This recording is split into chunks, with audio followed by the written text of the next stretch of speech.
A continuación intervendrá el representante a la Cámara por la circunscripción de Bogotá, Juan Carlos Lozada Vargas, quien es miembro de la Comisión Primera Constitucional Permanente.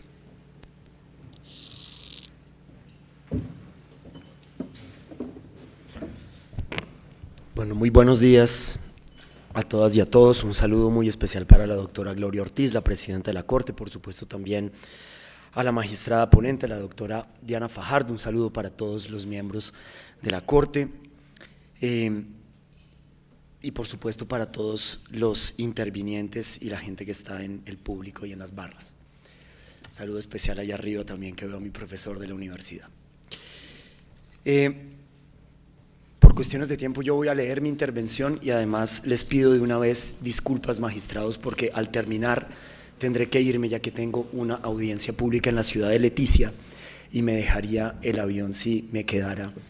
a escuchar el resto de las intervenciones, que por lo demás todas las que he escuchado aquí han sido del mayor interés.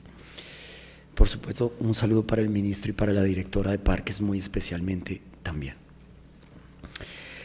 El día de hoy estamos reunidos para debatir sobre un asunto que ni siquiera debería ser objeto de discusión: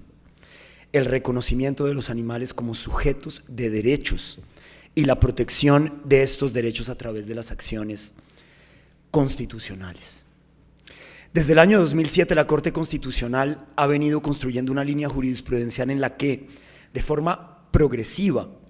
se ha ido reconociendo a los animales como seres sintientes que merecen una especial protección por parte de los humanos y del Estado. Sin embargo, a la fecha, ni la jurisprudencia ni la ley han dado el paso adelante en reconocer a los animales en su calidad de sujetos de derechos. En el año 2016, como consecuencia de los pronunciamientos de este alto tribunal, que evidenciaron una evolución social en el cambio de paradigma al pasar de una visión meramente antropocentrista a una visión biocentrista, que en la actualidad es casi una visión ecocéntrica, radiqué ante el Congreso de la República el proyecto que modificó la concepción de los animales como bienes muebles semovientes y se les reconoció la calidad de seres sintientes. Me estoy refiriendo a la Ley 1774 del año 2016, de la cual soy autor. Esto derivó en que en la vida y el bienestar de los animales se convirtieran en bienes jurídicos de mayor entidad, y por esta razón esa misma norma introdujo un título al Código Penal denominado Delitos contra la vida, la integridad física y emocional de los animales. Con posterioridad a la entrada en vigencia de esta norma y a través de la sentencia C-467 de 2016, esta Corte se pronunció sobre la demanda presentada en contra de los artículos del Código Civil que otorgaban a los animales la calidad de bienes muebles semovientes y bienes inmuebles por destinación.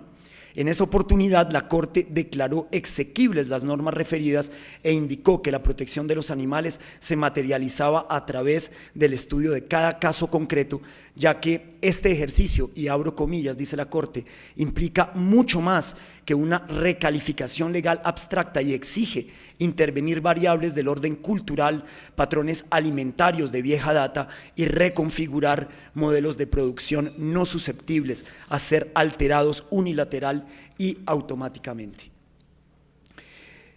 Aparte de la sentencia, identifica plenamente la razón política por la que hoy en día los animales no son reconocidos como sujetos de derechos. No queremos asumir la necesidad del cambio. La razón por la que no se ha procedido al reconocimiento de los animales como sujetos de derechos es que dicho reconocimiento generaría un conflicto con la producción de materias primas, la carne, la leche, las pieles, la investigación y la experimentación con fines científicos e industriales, la utilización de animales como fuerza de trabajo o espectáculos públicos y la tenencia de animales domésticos y salvajes. Además de este argumento, es claro que no existen fundamentos de orden jurídico para desconocer que los animales son sujetos de derecho y que merecen una protección estatal, más aún cuando a través de diferentes pronunciamientos de las altas cortes se han reconocido los derechos de la naturaleza, concepto que, valga resaltar, incluye tanto a la flora como a la fauna, como se deriva de las sentencias a favor de la protección del río Atrato, el reconocimiento del río Cauca y de la Amazonía como sujetos de derecho, al punto que hoy cursa en el Congreso un acto legislativo de iniciativa mía que busca incluir de forma expresa en la Constitución estos derechos. Sobre este asunto vale la pena resaltar lo ya dicho por esta corporación en su sentencia T-622 de 2016, en la cual se afirmó que el desafío, abro comillas, el desafío más grande que tiene el constitucionalismo contemporáneo en materia ambiental consiste en lograr la salvaguarda y protección efectiva de la naturaleza, las culturas y formas de vida asociadas a ella y la biodiversidad, no por la simple utilidad material, genética o productiva que estos puedan representar para el ser humano, sino porque al tratarse de una entidad viviente, compuesta por otras múltiples formas de vida y representaciones culturales, son sujetos de derechos individualizables.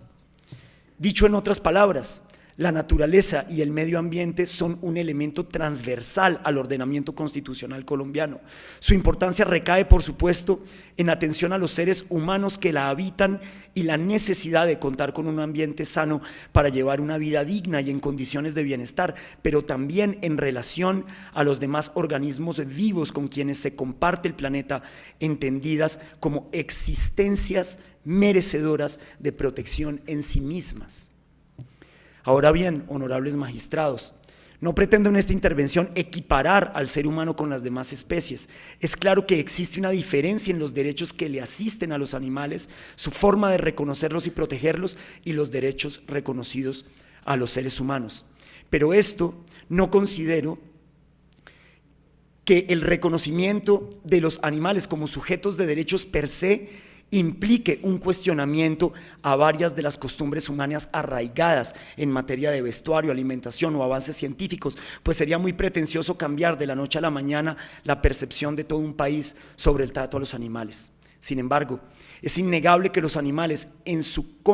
condición, en su calidad de seres vivos, tienen derecho a vivir en condiciones apropiadas, de conformidad con su especie, a no sufrir de hambre ni sed, a no ser sometidos a malestares físicos, dolores,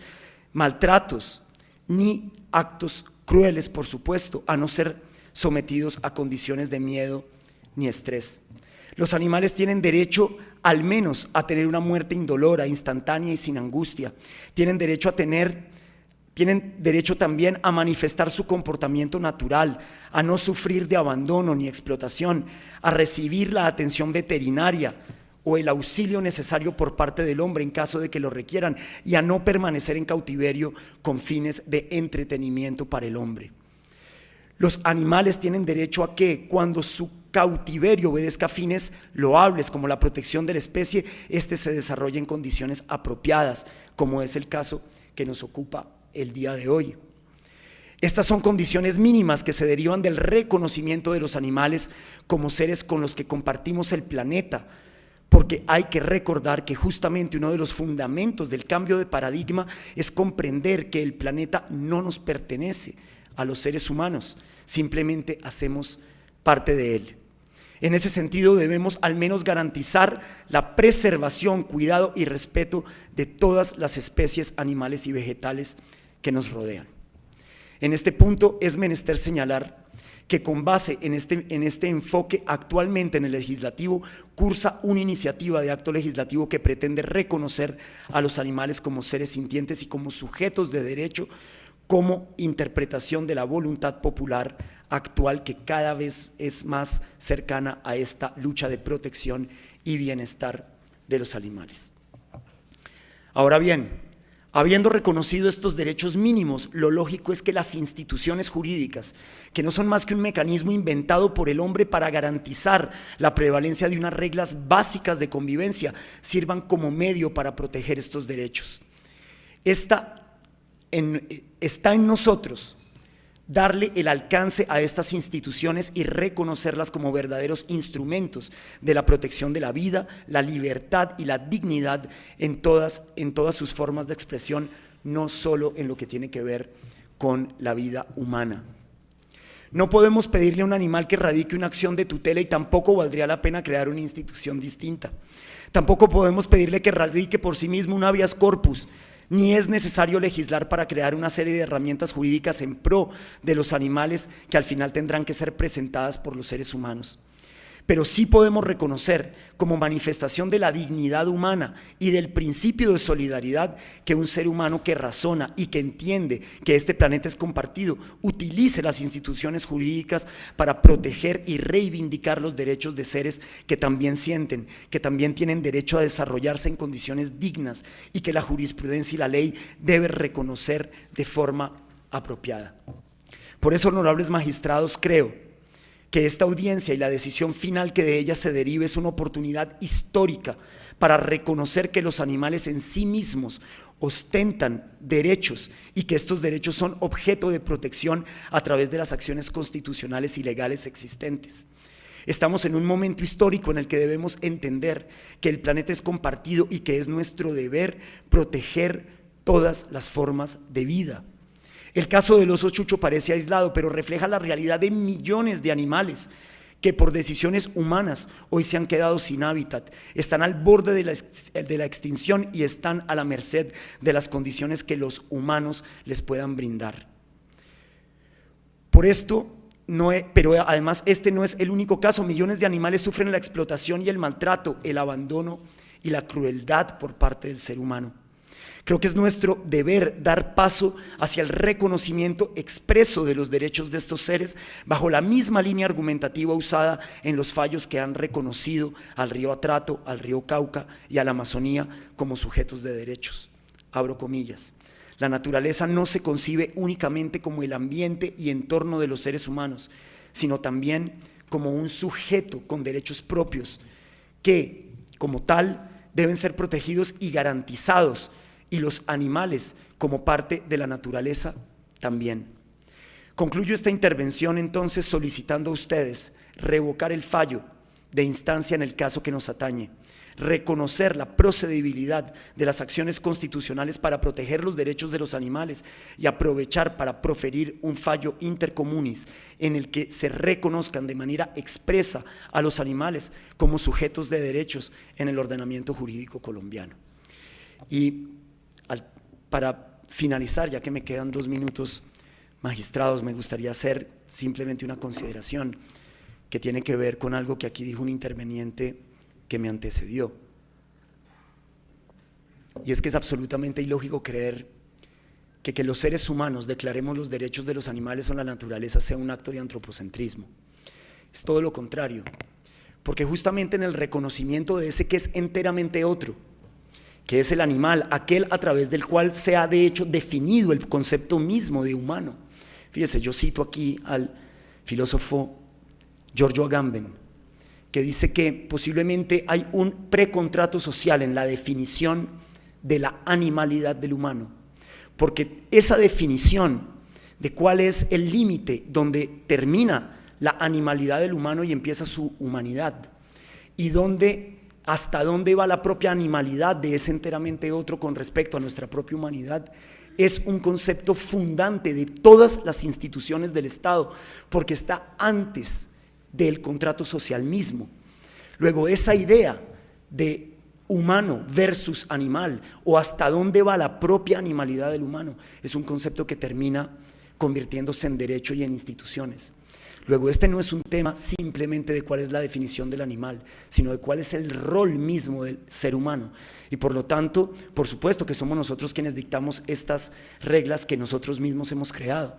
pero al mismo tiempo el paradigma a través del cual lo hacemos termina definiendo cuáles son los derechos que otorgamos. Y en ese sentido, entendiendo que nosotros también somos animales, no podemos hoy negarles a los demás la posibilidad del reconocimiento de sus derechos en nuestro propio ordenamiento jurídico. Así que yo les agradezco muchísimo este rato de atención, magistrados, y con toda la vergüenza debo retirarme. Muchísimas gracias. A continuación se va a proyectar